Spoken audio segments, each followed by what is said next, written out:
This podcast is being brought to you by Upland Outfitters. Be relentless. Check out the Relentless pants. Use promo code Amaazen to get 10% off and free shipping.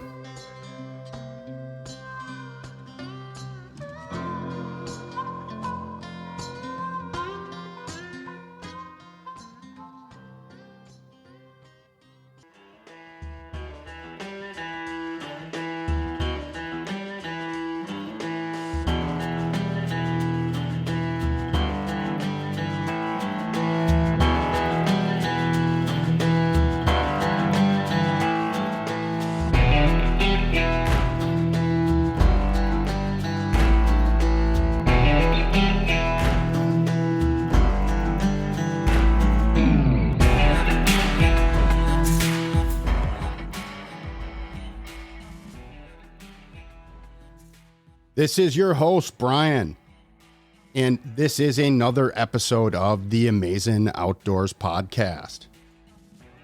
Today, we shift gears. We start talking a little fishing. I have Greg Olson from a local Twin Cities area, western Wisconsin, actually, but it's real close to the Twin Cities.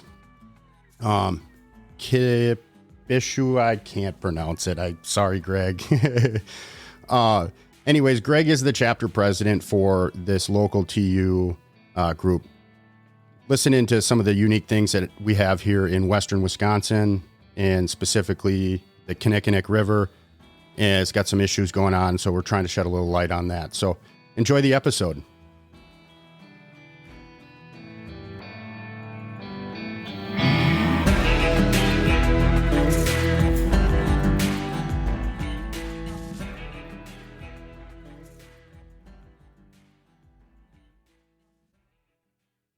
Welcome to the show. I've got a special guest today, Greg. Welcome to the Amaazen Outdoors podcast. How you doing today? Hey, thanks, Brian. I'm doing well. Awesome. Thanks for having me on the show. Awesome. Well, we definitely have some common interest, and I'm glad to have you on. This is kind of our first dabble into the fishing realm. We've been covering a lot of different topics related to bird hunting and hunting, but why don't you give us an introduction and let the listeners know who you are? Okay. Well, my name is Greg Olson. I am currently president of the local Trout Unlimited chapter here, based out of Hudson, Wisconsin. Here, I've lived in the St. Croix Valley all my 52 years, probably within 3 square miles, with the exception of going to college, which I did at River Falls, so I didn't go that far away. I also went to grad school down in Chicago too. But yeah, other than that 4.5 years in Chicago, lived in the area the whole time. I've been employed at Soren in Stillwater, Minnesota for, I think it'll be 25 years in October. We're an immunodiagnostic company. We make diagnostic test kits for hospitals and clinical labs. So we were really busy this past year now with making COVID tests. But yeah, I'm a chemist for them. Been at that for quite a while. Here, if I had to pick one species, only one species to fish for the rest of my life, it would definitely be trout.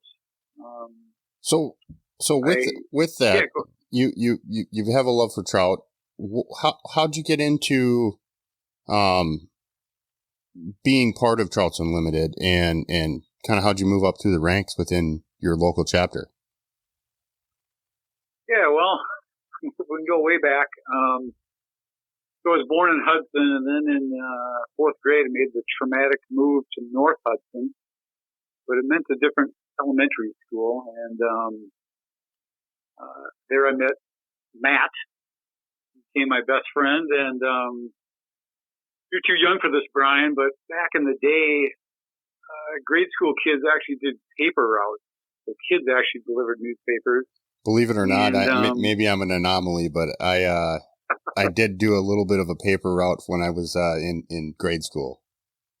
Really? Wow. Okay. I did about a summer of it, and I was helping a neighbor kid with it, and I think he pawned off the labor rate onto me and pocketed the overhead. Was his name Tom Sawyer? To be honest with you, I've kind of blocked out some of those memories. I can't even remember his name off the top of my head. Andy, that's right. I'll leave his last name off the podcast. But anyways, yeah. So I'm sorry I interjected. No, anytime. But anyway, so yeah, Matt and I would get done with our paper routes probably about 5:30 in the morning, and we would meet at North Hudson Elementary, and then we would head off to Trout Brook, Hudson there. That's where the Willow and the Race Rivers come together. We call it, I think it's called Trout Brook, and that flows into Lake Malu. So yeah, every day during trout season, we would head off there. We kept our spinning rods and our paper bags and head off to that and fish. And we'd fish till about 9:30, and then at 10 o'clock back at the grade school, we always had a standing baseball game. So that's what I did all the way through junior high. And then those are the good old days, though. How it goes. What's that? Those are the good old days. The houses were houses were unlocked. Mom said, "Be home for dinner." Yeah, we would just be out all day. But once I got into high school, which often happens, I fell in with a bad crowd, and they convinced me that trout were bait, and that the only real fish to fish for were northerns and muskies. I started to pursue them, and I had forgotten about trout. And it was probably now, I don't know, 20 years ago. My brother-in-law actually said, "Hey, he was a big trout fisherman, and he moved to Mankato from Santa Fe. And he's like, I'm going to take you out trout fishing." And we went to the Kinni, and the second I stepped in, it just all came. The second I stepped into the water, it just all came back to me, and I was like, "Damn, I've missed this. Where has this been?"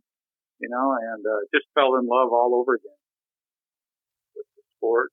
And, I kind of had a similar experience in the last year myself. I, like you, was convinced by other people that muskie and smallmouth were the only thing to chase with the fly rod.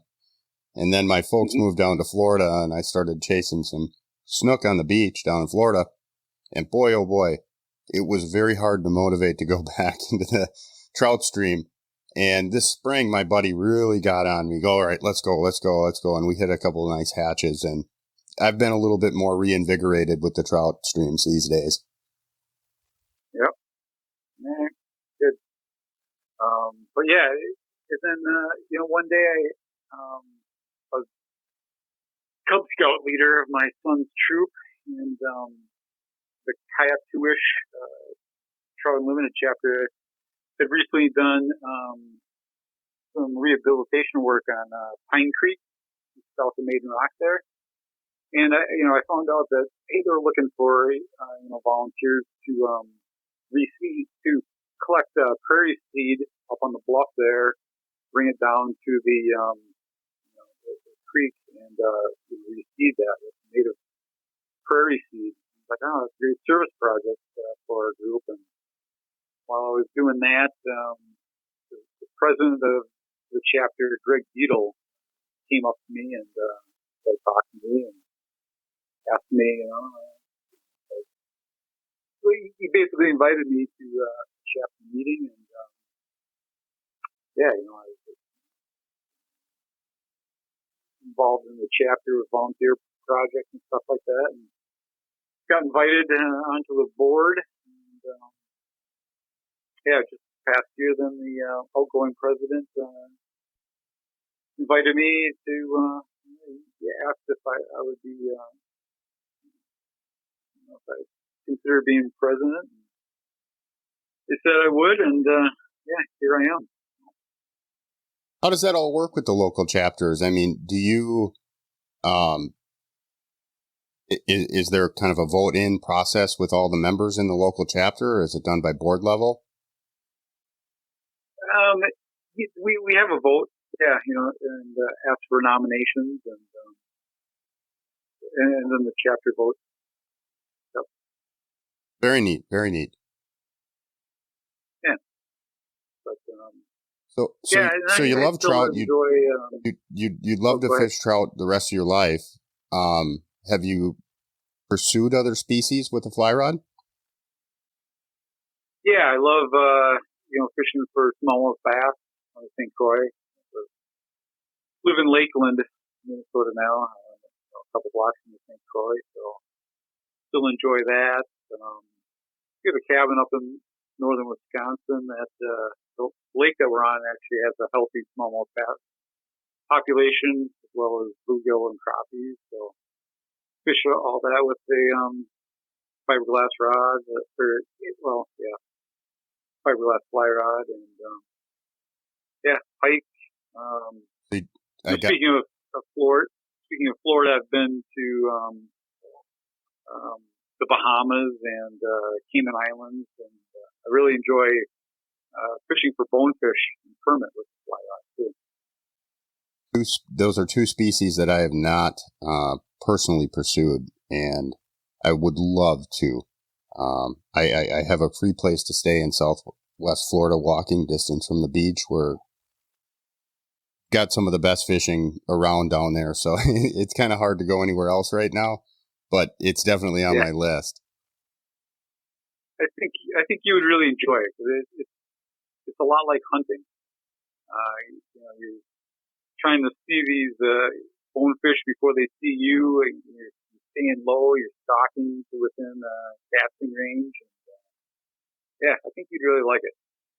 And then, I think they're supposed to be the fastest fish on the flat. They're designed to outrun sharks. And, you will see the backing on your spool in about 2 seconds flat. It's amazing. Well, I can count on both hands how many times I've actually seen the backing that a fish is brought out of my fly reel. It's usually a little rare. Every time with a bull. I believe it. I'm a little bit of a telephone pole kind of guy when it comes to bigger fish or powerful fish. I tend to, overweight the rod a little bit, and it's more for, my own personal mental issues. I want to be able to throw the fly as far as I can, and in my mind, I've got, the 9 weight is going to be better than the 8 weight. So, I tend to be able to, horse a little bit, some of the bigger snook I get down south. And, we do the muskie thing on the St. Croix, and very rarely you have a muskie, it's more of a hand to hand, fist fight kind of deal with a muskie on a fly rod. So, right.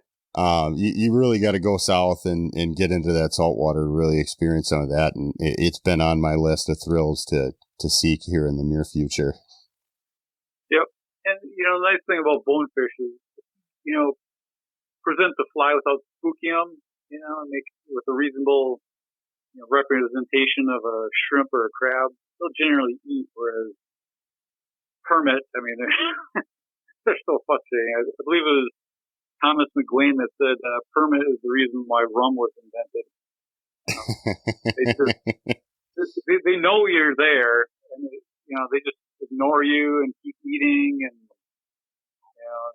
I don't know, move out of the way or fly. They're pretty nasty. We've got some big, they're mean. Yeah, we've got some big permit with conventional tackle on wrecks out in the Gulf. And they are mean, very, very mean. And that big, skinny, sideways kind of spin that they do with that fork tail. Jack Crevalle are very similar in that body shape. And man, oh man, pound for pound, there isn't a stronger fish that I really know of. Bonefish are pretty strong, but they're fast. They'll run, and from what I understand, after the first run or two, it's kind of over. Permit, it's a little bit more of a play with, you just have to, they don't seem to give up. They keep going and going. Yeah. Cool. So I guess, kind of leading into some of today's discussion topics, you are the chapter president for some of what I consider to be Wisconsin's golden best all-time favorite trout streams. So, Can you kind of give the listeners a little bit of, lay of the landscape for kind of what waters lie within your chapter and what makes it kind of so unique in comparison to maybe where some of the other listeners are, where some of the listeners might be located? Yeah, sure. So we're at the northernmost part of the Driftless region. It's the part that didn't contain any drift, which is, the material that the glaciers left behind. So you think of more of that, the southwestern part of the state, but we actually got missed a time or two by the glaciers, and so we still have, a lot of the good limestone didn't get ground away Greg, from the glaciers. Greg, just a quick question. Sure. With, I apologize here. I got a little bit of audio issues in my ears. Okay. With the kind of driftless area that you are in over there, do you see, I don't know if you know any of the geology history on some of that, but do you know anything about Lake Grantsburg that originally existed in northwest Wisconsin? And did any of the kind of area that you guys have within your chapter, was that any of the drainage from Lake Grantsburg? Yeah, tough question. Yeah. And I know you're not a geologist or you work for the state DNR. You're a chemist by trade. So I was just kind of curious if we recently interviewed a biologist for sharp-tailed grouse and talking about the Northwest Sands kind of in the Grantsburg area and kind of that you just kind of look at the topography there, and one drives through the area and you can just see these big old drainage valleys or coulees as they're referred to over there. And I know what you're saying. You're kind of on the edge of the fringe of what is considered the driftless, the heart of the driftless, where there was actually no glacial till. But these bottoms of these creek beds didn't see any great glacial till. It was just kind of the top ends of these bluffs, correct? Yeah. Well, I mean, so it didn't wear away the limestone. So we were covered by ocean at one point. So we've got all the crustaceans, the limestone built up over time, and so everything. My understanding is everything was at the level of the bluff height, and as the glaciers melted, they didn't get down this far all the time, and so they didn't grind away those.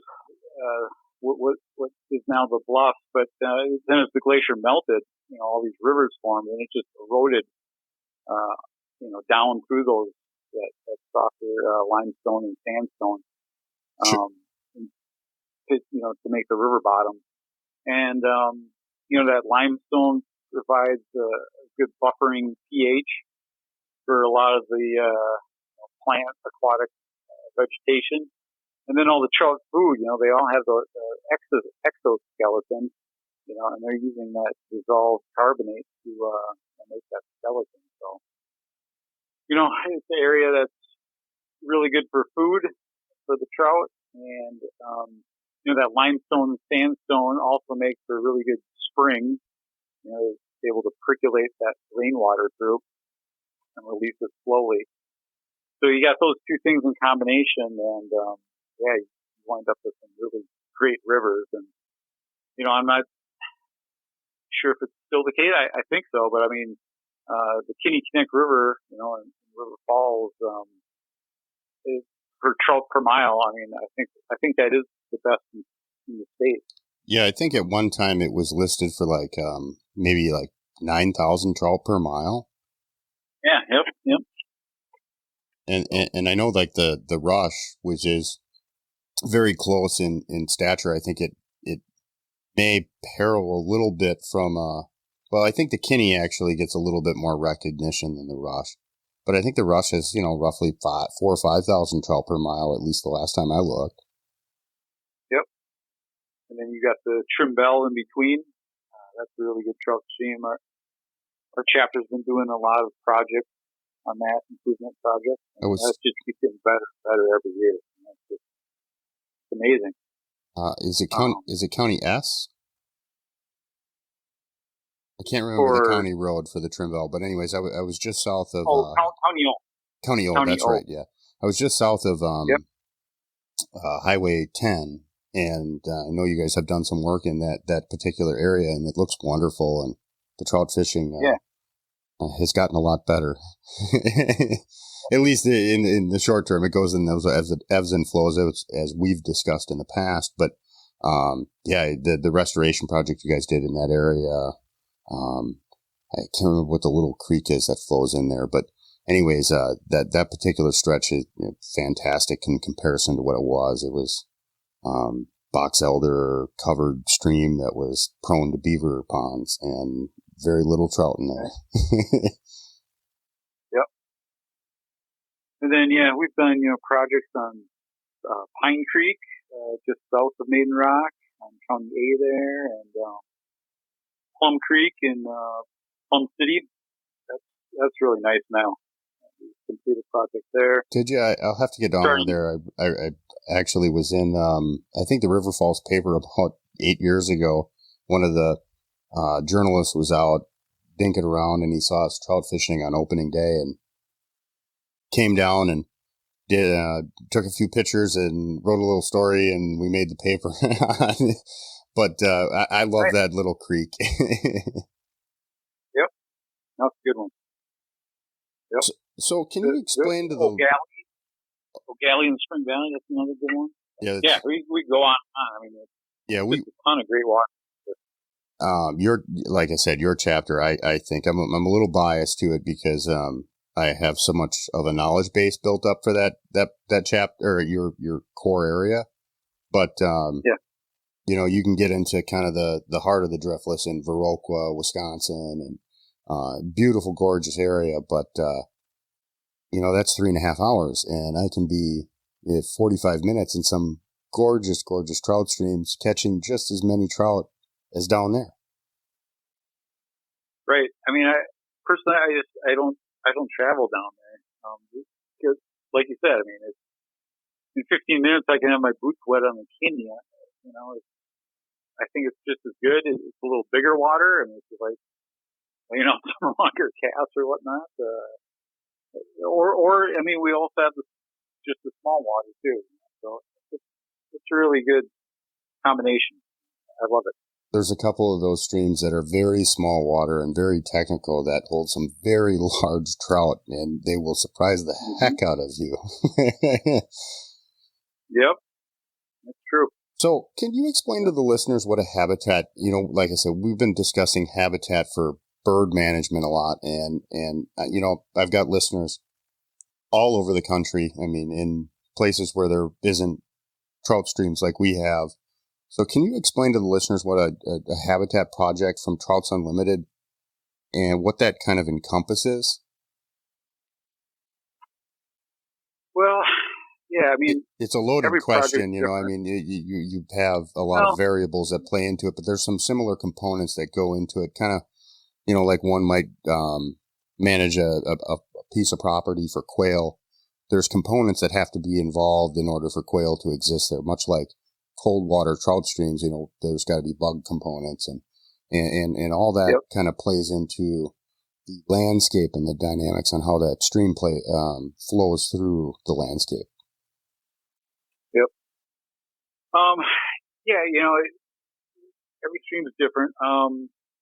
You'll have some streams where,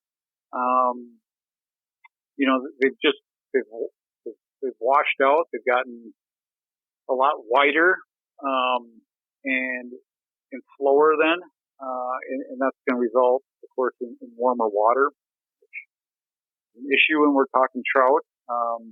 So we might, with the DNR will be doing most of the heavy lifting, but there's ways you can add structure, logs and rocks and whatnot to narrow that. We've developed.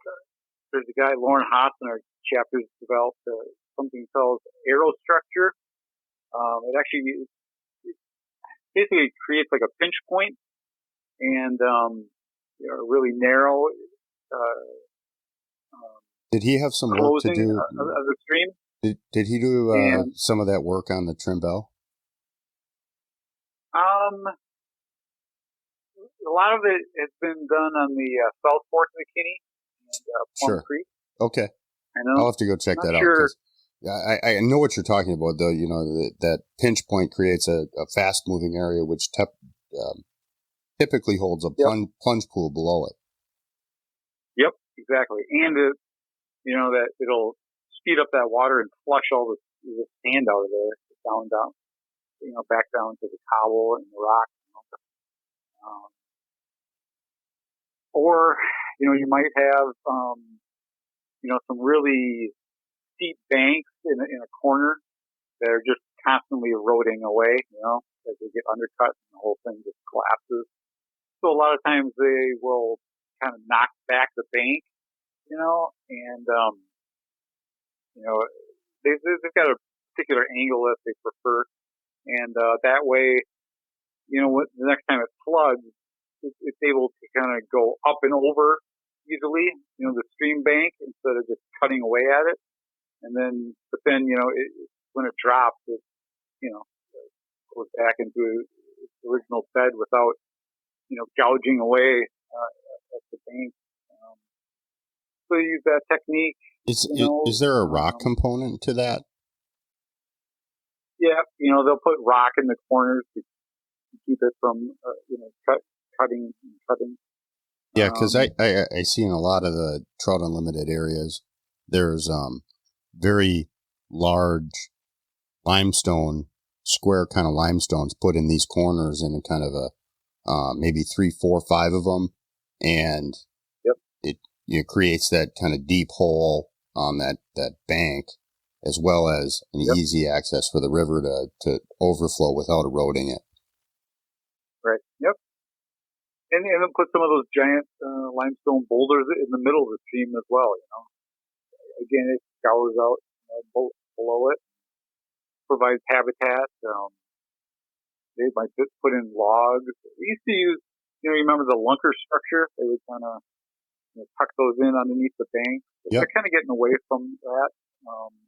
They tend to fill in quite easily. But, sure. That's kind of what I was thinking of, is that kind of lunker structure where they use kind of that sharp turn in the river and some big limestone on the corner. And like I say, it creates that hole. But I can see where, too, that, with all the silt and sand that ends up in some of these rivers, where it will get filled in over time. Yep. Yeah. But like I said, every project's different, but that's a lot of the techniques that they're using. So I know your local chapter has a few initiatives or long-term goals, and they're kind of surrounded around particular issues around the Kinnickinnick River, and specifically with some dam issues. Can you enlighten us a little bit on what's going on the Kinni?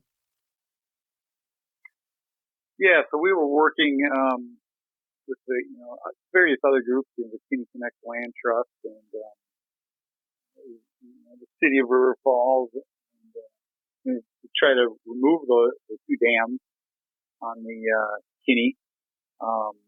They were providing just next to nothing for electricity anymore. They were getting really expensive to maintain. And then we have temperature loggers downstream from the two dams. And, with the warming climate, we were showing that those two lakes, they just, every year the temperature in the lower Kinni kept creeping up and up. So we were really working hard to get rid of those impoundments because they're just so shallow and they just get so warm. And then, lo and behold, last year, June 27th, 28th, we had that big flood, and it damaged the lower dam that was holding back Lake Louise, and they decided they would have to just open up the gate and drain it because they were worried that the whole thing would blow out. And so, that that happened earlier than expected. It would have been nice to do it in a bit more controlled manner. There's a lot of sand and silt. It would have been nicer to take a slower approach. But that filled in a lot of the nice riffles and runs, right below the dam. So now we're looking at, with the DNR, ways to stabilize the Lake Louise lake bed. Because now every time it rains, it's raining on this, deep, muck. And so it really, every rain event, it's getting a lot more sediment into the lower Kinni than it should. So hopefully, the DNR was waiting, I think, for that muck to kind of stabilize so they could get some heavy equipment in there to kind of knock back those banks that are now formed and replant, get something down on there to hold that soil. But then our chapter 2 is still working on going forward to get rid of the upper dam as well.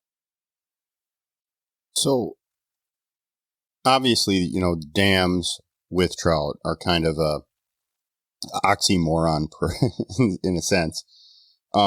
They don't work with the habitat, especially here in northwest Wisconsin. We just don't have enough elevation change with these streams. And the native brook trout here are definitely hurting because of some of this issue.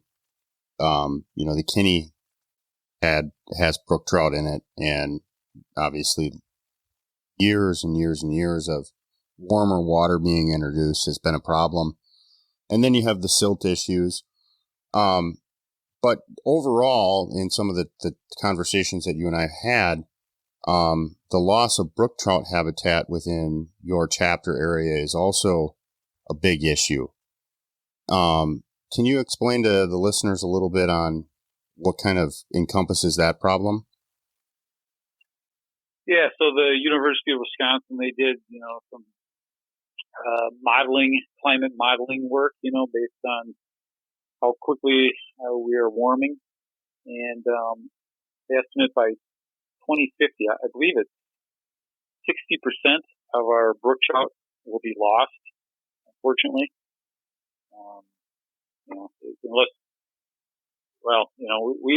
We definitely aren't moving fast enough to curb that. So I think that's unfortunately going to be a reality. The climate change, the debate itself has become so political that normal people can't even really have a conversation about it anymore. Right. So I don't want to go down that path, but because of the loss of and the warming trend that we're on, much like other species, and I'll use native birds for an instance. If you have the right habitat, usually the resilience of these wild species are strong enough to really surprise us human beings in most instances. And so the importance of building habitat is critical and paramount at this point. What does good brook trout habitat look like in comparison to what a normal trout stream might kind of register for people? Right. Well, so, the brook trout is the only native trout to Wisconsin. And it's part of the char family, if I recall, right?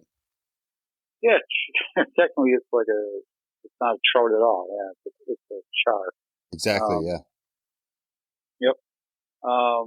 So yeah, when, the first settlers showed up, that was the only trout we had. Brook trout require, of all the, trout that you might find in this area, now brown trout, rainbow trout, brook trout, they require the cleanest and the coldest water. They're the most sensitive. The settlers got here, they started, busting sod and cutting trees, of course, and, a lot of the, trout streams, got filled in with silt. You just let your cattle roam freely, they're trampling down the banks and muddying up the water, et cetera, and so on. Well, remove all the trees. Yeah, and the amount of agriculture that got introduced over those decades and centuries has had a lot, the loss of topsoil everybody talks about, right. But it ends up in the streams. Yeah, this area, it usually winds up, in St. Croix or Mississippi. I mean, they're talking now that they're going to have to dredge in the entire Lake Pepin because of it's basically all the trout streams and other, warmer water streams. But, Lake Pepin is filling up with sediment. It's all topsoil from the farm. But, so anyway, I mean, and that's why, brook trout brown trout were introduced. Some of the German settlers and whatnot, they missed their, brown trout. But, what the DNR back then, whatever it was called, hatchery managers, they started stocking brown trout because they could tolerate the warmer temps and the dirtier water. Today though, a lot of our restoration work, we try to undo, that damage that was done. And, for brook trout, a lot of times you're concentrating in the headwaters, where the spring is actually emanating from, because that's the coldest water. Yeah, sometimes it's water usually. Quarter, half mile, maybe 2 mile stretch of some of these streams. What was that? I said sometimes it's an extremely small stretch of these streams. It could be as little as a quarter mile, to a couple miles. Yep, exactly. But so, the DNR, they've identified, some brook trout strongholds, and we're working with them to, come up with projects that try to favor the brook trout too. There's different structure that they like compared to brown trout.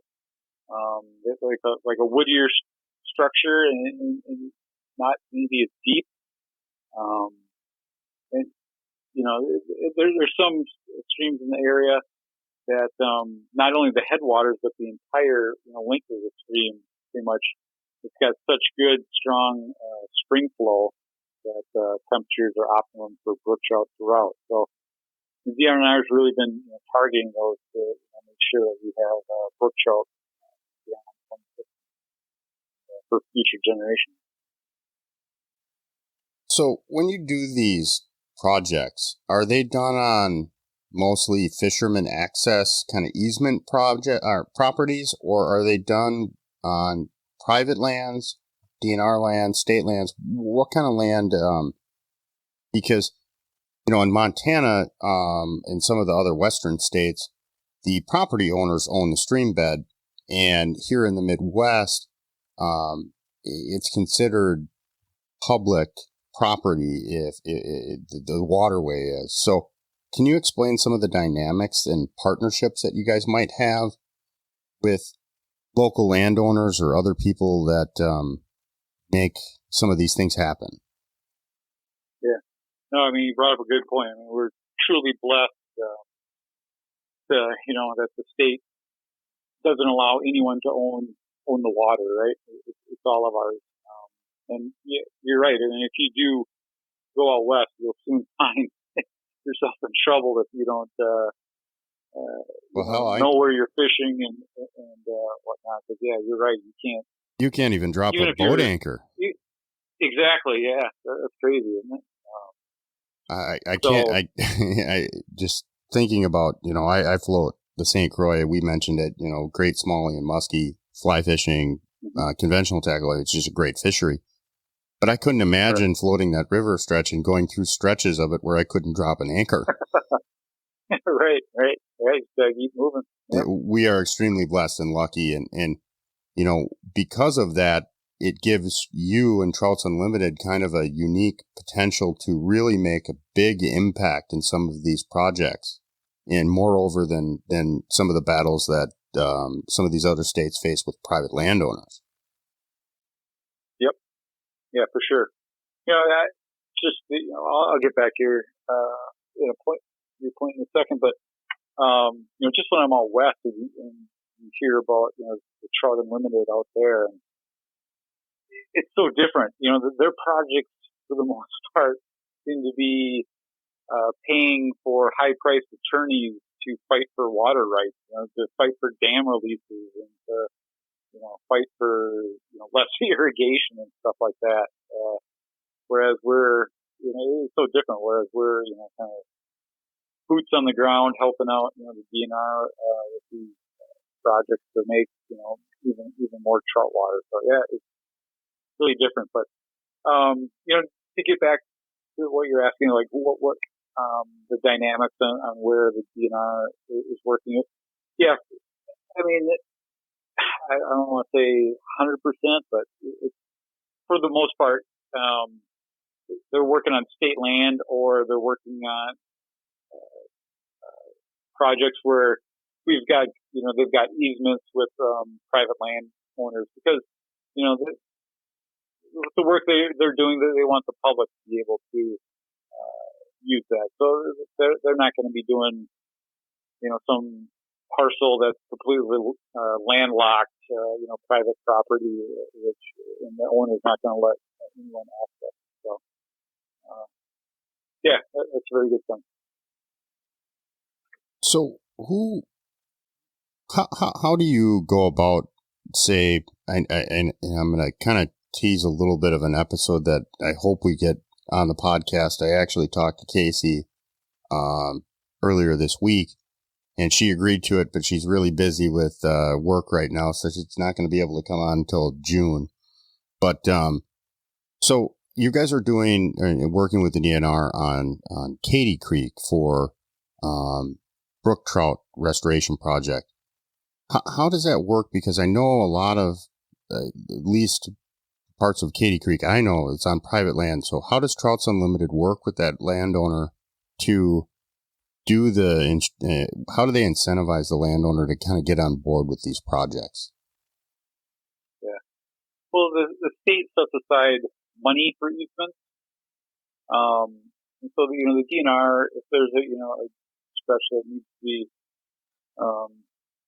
rehabilitated and, shows good promise, good, fishable water, after the project's done, then they will approach the landowner and they will get payment to allow easement and public access on their property.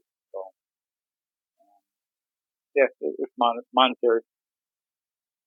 But a lot of the owners really, once the word is out that we've been doing such a great job, that they're coming to the DNR asking to hey, come work on my stretch, and it's, I'm sure money's still a part of it, but, yeah, they really like the results that they're seeing. Well, and we've talked to other guests on the podcast about habitat projects, and again, related to birds, but where some of these organizations for bird habitat management are having success are really where they can get hand in hand with local landowners. And those local people actually are the ones who actually see all the benefit from the habitat work. So, like you talked about, the big national projects for Trouts Unlimited, yeah, they're spent on lawyers and, these big kind of national political issues where you guys are spending a lot more time with boots on the ground. I was just kind of scrolling through some of your like news and events for the local chapter. I mean, you guys have monthly volunteer, boots on the ground days where you're out there working on stream work, I believe monthly, correct? Yeah, all winter long, and we've got a guy, Randy Arnold, in our chapter who organizes these work days all winter long. There'll be cutting box elder and other stuff out of the stream, and it's good work in the winter because then you can create these big piles and burn them during the winter where set the woods on fire. So yeah, and then with the DNR with they're doing the improvement project, and of course in spring, summer, and fall.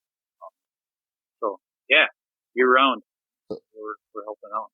Just kind of a random question because it just kind of came to me as you were talking here, but have you guys ever worked with any of the national kind of like Pheasants Forever groups or Ducks Unlimited groups? Is there any partnerships with them?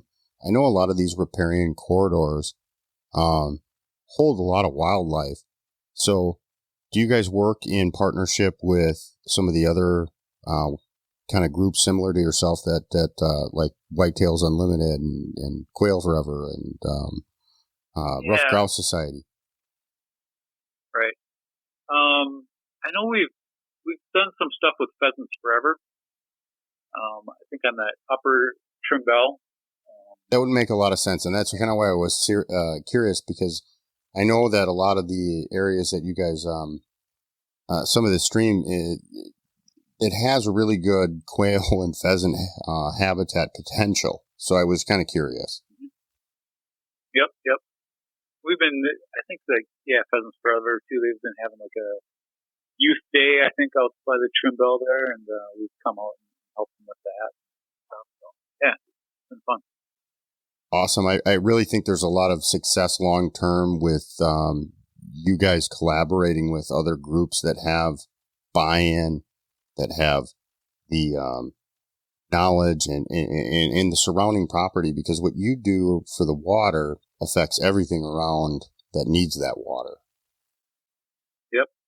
No, absolutely. And if we can get, groups like, Pheasants Forever that, help us out, spreading the word about, leaving buffer zones and leaving ditches alone and stuff like that. I mean, that really helps, keep the runoff down, and of course benefits pheasants and other bird species too. So yeah, we should even do more of that, get that synergy going with different groups. So, yeah, I couldn't personally urge it enough. Yep. So, in kind of wrapping things up today, speaking of Pheasants Forever and talking about bird hunting, do you have any other outdoor hobbies outside of your love for kind of trout fishing and fly fishing? Yeah, I do enjoy rough grouse hunting. Other outdoor pursuits, I like to cross country ski in the winter, mountain bike in the summer, I like hiking. We always do at least one Boundary Waters trip. I love going up there. That topwater smallmouth bite with a fly rod and a popper. that's a heck of a lot of fun. I love doing that. It's a blast up there. That's actually some of the area that kind of got me hooked on smallmouth. My brother worked by Crane Lake, and there's just beautiful smallmouth lakes up there. Yep. No, that's awesome. So real quick, you mentioned rough grouse. Do you have a dog? I've got two dogs. They're both one's a lab Springer Spaniel mix. I think he would do all right hunting. The other one is a Dalmatian boxer mix. That's an interesting one. Squirrels. I'm not sure much of a hunter he would be. I had two AKC labs before these guys that I used to hunt with. But I haven't trained these two guys. I'm not sure. I don't think they would do too well. But it's a lot of work. It's really cut into my trout fishing time. I'll be terribly honest with you. Yeah, I had those two dogs, Butch and Sundance, that two labs before I had kids. And I love the names, by the way. Oh, they lived to 16 and 17 years. You must have taken really good care of them then. Yeah, I like to think so. But then when they died, still having young kids, I was just like, wow, let's let the kids pick out some dogs from the shelter, because I don't have time to train dogs anymore. Well, and the attachment that you build with those dogs through all the training and everything else, it's a tough thing to go through. I'm kind of dreading the day that my oldest dog, she's kind of my best bud. It's just, I know it's going to be devastating to me, and people are going to look at me nuts but I've spent a lot. Sometimes I think I've spent more time with that dog than my wife. And, nothing against, I love my wife, and God bless her. She lets me do all the fun things that I do. But, it's just, it's a tough deal. And I can definitely see with timing with young kids where one might not want to jump back into that right away. Yep. No, it'll be tough, for sure. So you got any big trips planned? You mentioned some of the destinations that you've gone with your fly rod. You doing anything fun here coming up? Well, like I mentioned before, we'll always go to the Boundary Water. We've got a permit for late July, early August, and then mid-August going out to Colorado. We didn't get out there last year, but that's the 10 previous summers I did. And my wife's sister's family lives out there, but fisher owned Breckenridge and the Salt, the frying pan. My brother lives in Breckenridge. What's that? My brother lives in Breckenridge. Oh, really? Yeah. Yeah. I mean, I enjoy fishing the Blue River that goes through town there, and then. So that's kind of funny. You mentioned that my brother works for the town of Silverthorne, and okay, yeah. He actually works quite a bit. They have the Trouts Unlimited guys locally there come in, I think, once a month. But he works for the wastewater treatment plant, and he's responsible for taking all the wastewater and getting it to what is that? Blue Ribbon Trout Stream. Yeah. Gold medal, I think. Gold medal. I mean, the water that comes out of Silverthorne for everybody's toilet goes right back into that river, and it is crystal clear. And actually, I think that supplies Denver's water. So, it's kind of funny you mentioned that. I've actually fished the Blue. There's some beautiful rainbow trout in that river. I've yet to fish a frying pan. One of my good buddies, he went out there last year. He's kind of a bamboo fly rod nut, and I don't know if you've ever heard of South Creek Limited in Lyons, Colorado? No, He's a handmade kind of fly rod guy, and okay. just very. Do you ever read any John Garish's books? Yep. Yeah, John Garish mentions him in a couple of his books. Anyway, so sure.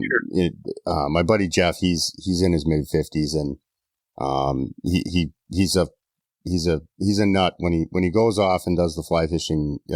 He either is working too hard or he's fly fishing in the springtime.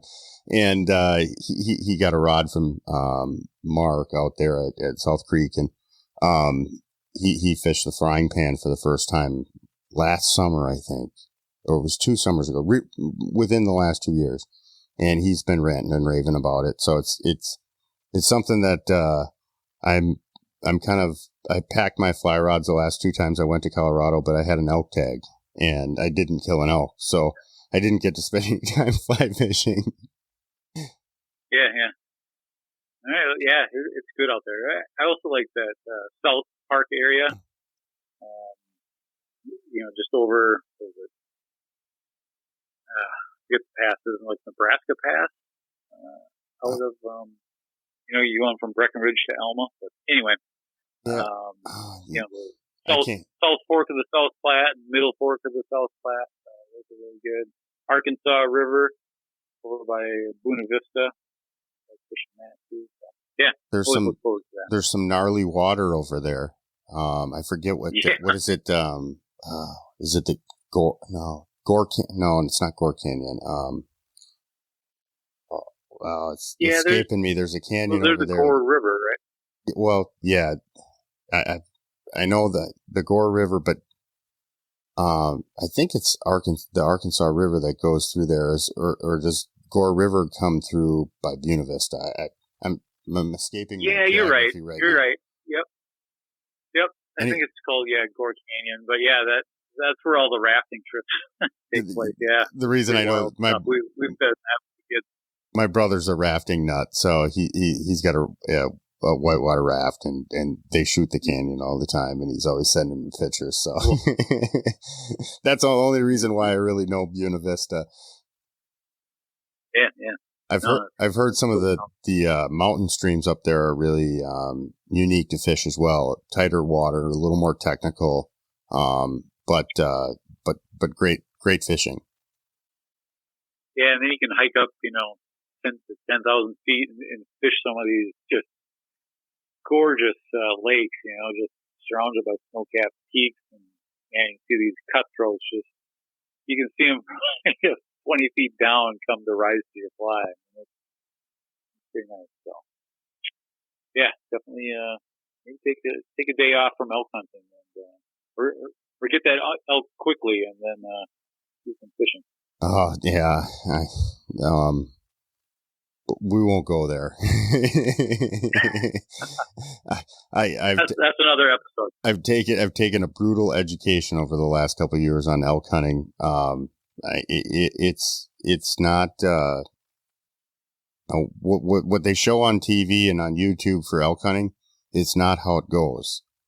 So if you've got that in your mind, you're sorely going to be disappointed when you get there, and by the end of the week. I've had more elk run away from my calling than run towards me. Yeah. I've got a friend out in Montana that's a big elk hunter, so I've heard the stories. I don't know. Do you ever turkey hunt or do any turkey hunting? I haven't, no, but I think I'd like it, but I haven't. I think you would. It's one of these things that I think even people who are not traditionally hunters, I think they would like, because much like elk hunting, you interact with the animal. And I just kind of look at elk hunting like turkey hunting on steroids. It's, you call and there's a response, and you kind of play this cat and mouse game with the animal. And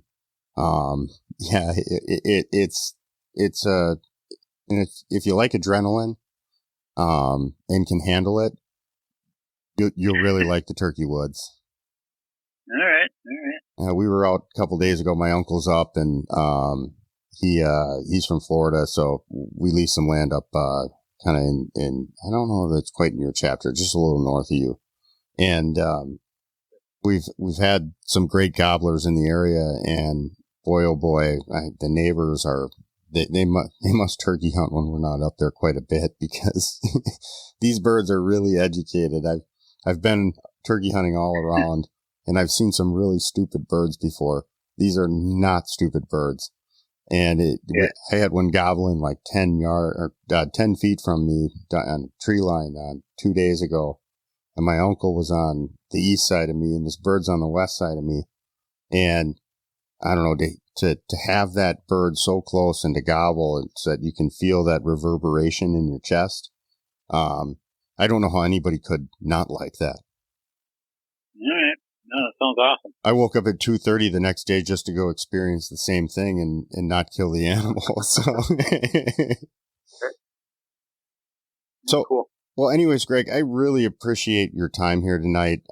I guess in kind of closing here, can you tell the listeners how people might be able to get involved and donate to some of these projects, the Kinni? I know you guys have direct access to memberships, which I will include some of that information so people can get to your chapter page. But can you explain to what membership people and what memberships within your chapter, kind of how important it is at this particular moment for people to get involved? Yeah. Well, like I said, we need to raise money to get rid of the dams and to do the restoration on the two lake beds, resulting lake beds. We've got DNR, we're helping with their brook trout reserve program. We need money for that. And just to maybe put it all back, I apologize.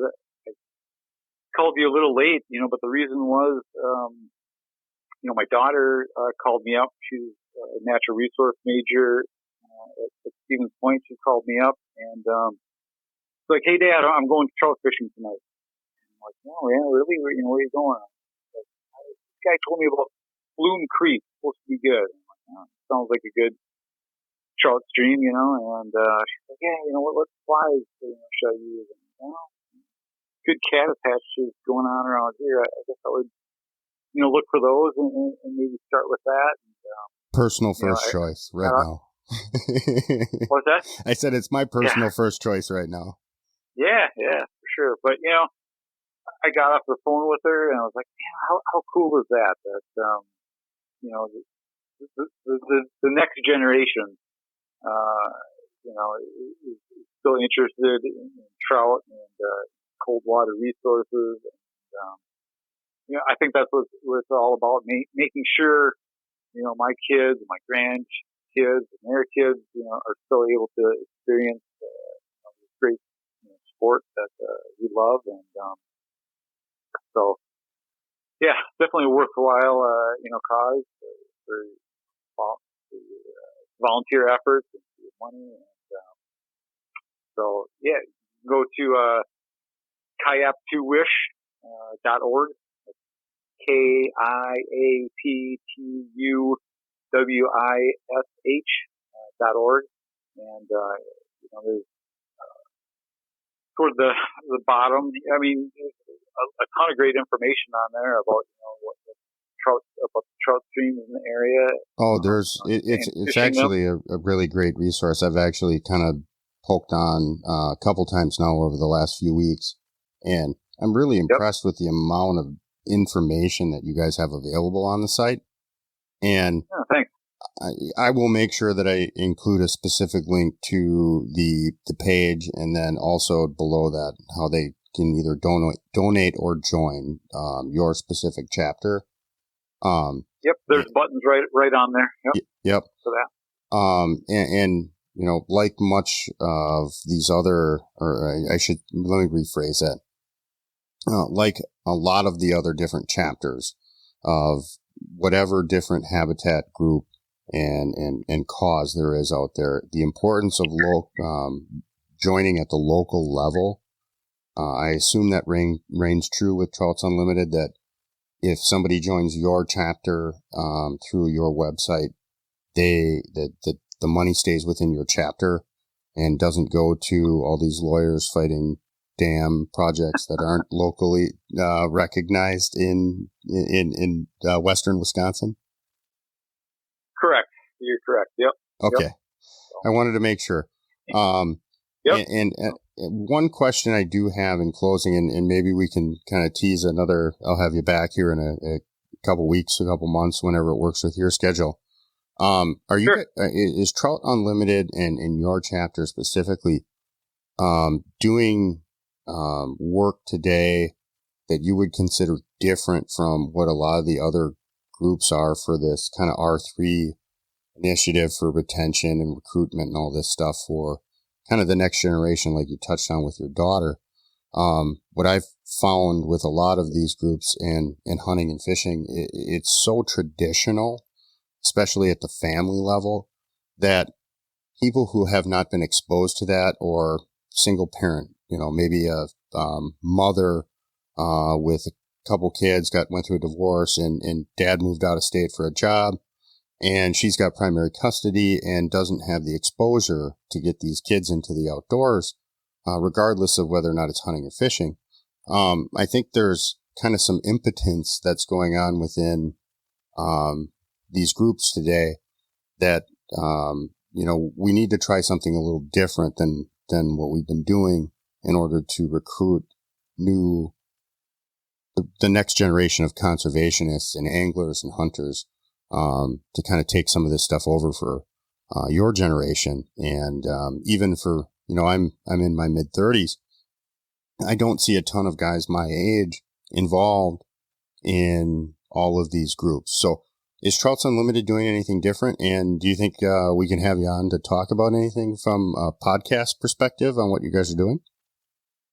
Yeah, I'd love to talk some more about that.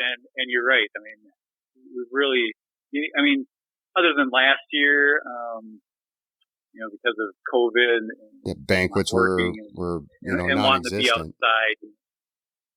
Yeah, I mean, last year was an anomaly, but other than that, Oh, sure. I'm sorry. See, I thought you were talking about memberships, but with people wanting to get outdoors and kind of this resurgence of people, because we were all locked down, everybody was looking for something new to do closer to home. Right.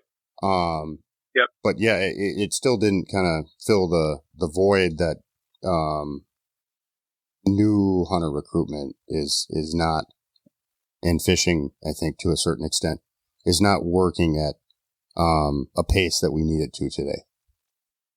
Yeah, I mean, like I was saying, other than last year, I mean, the license sales continue to trend downward for both hunting and fishing, just because, unfortunately, I guess the people that are doing it are dying off, right? I mean, as they get older, unfortunately.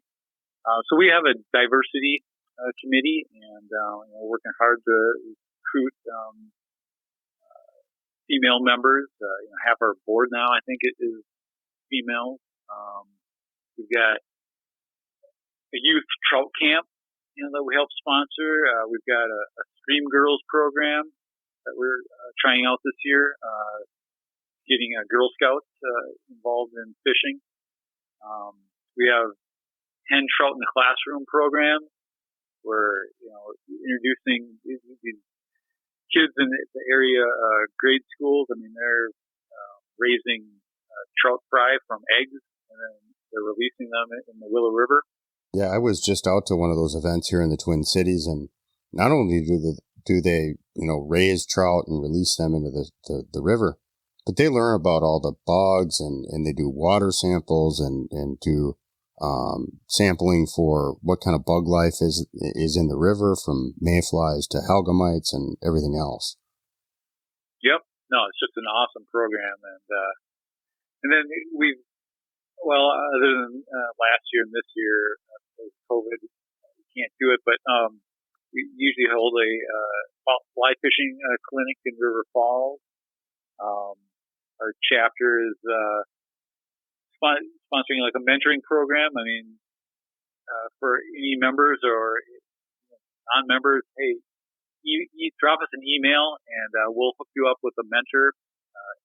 One good thing about last year was a lot of new people got out there in the stream, but unfortunately, without instruction or anything like that, without a guide, they're gonna quit.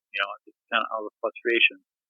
So if we can help them with the learning curve, help them have some success, and hopefully they stick with it. So yeah, it's definitely something that we're taking seriously.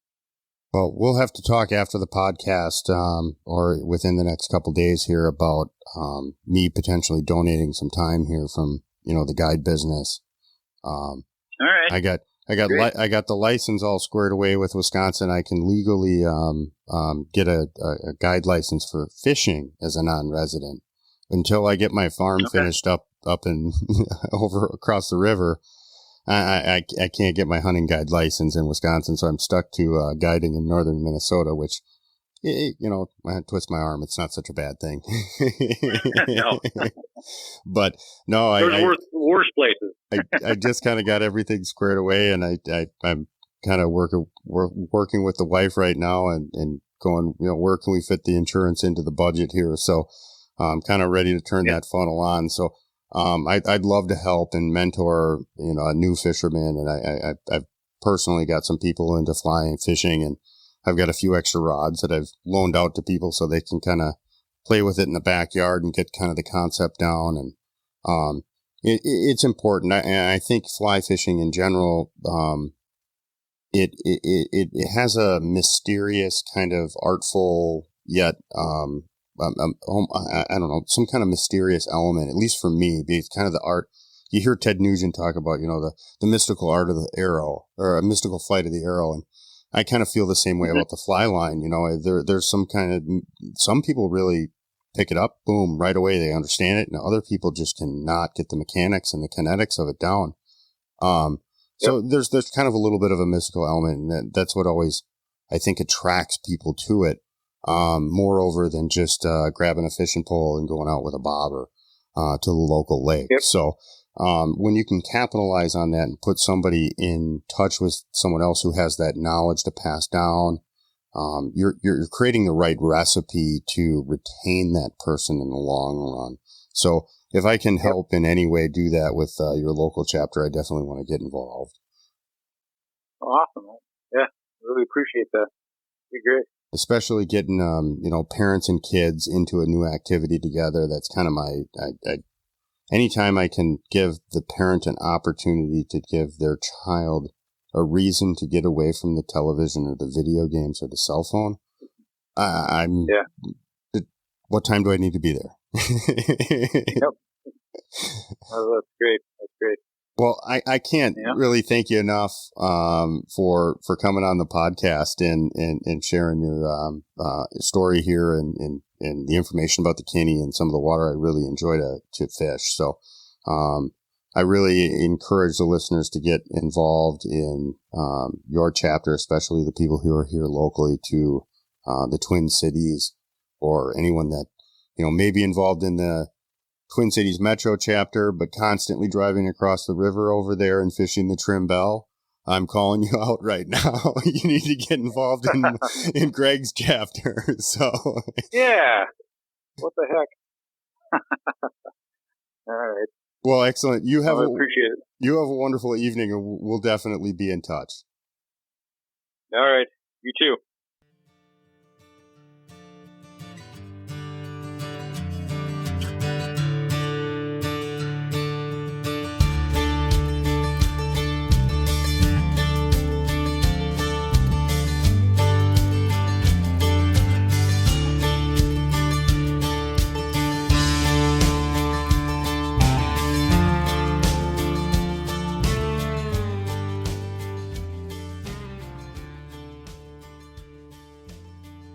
Thank you, everybody, for tuning into this episode of the Amaazen Outdoors podcast. Just your friendly reminder, join your local conservation effort. I know I'm been a hound on some of this stuff, but it is paramount with what we are facing today from all different angles. So make sure you're doing your part and get involved. And please like, share, tell a buddy. Want to get this podcast out there. So I appreciate everybody who's been listening. But if you could share, like, comment, that'd be great. You guys have a great day. And God bless America.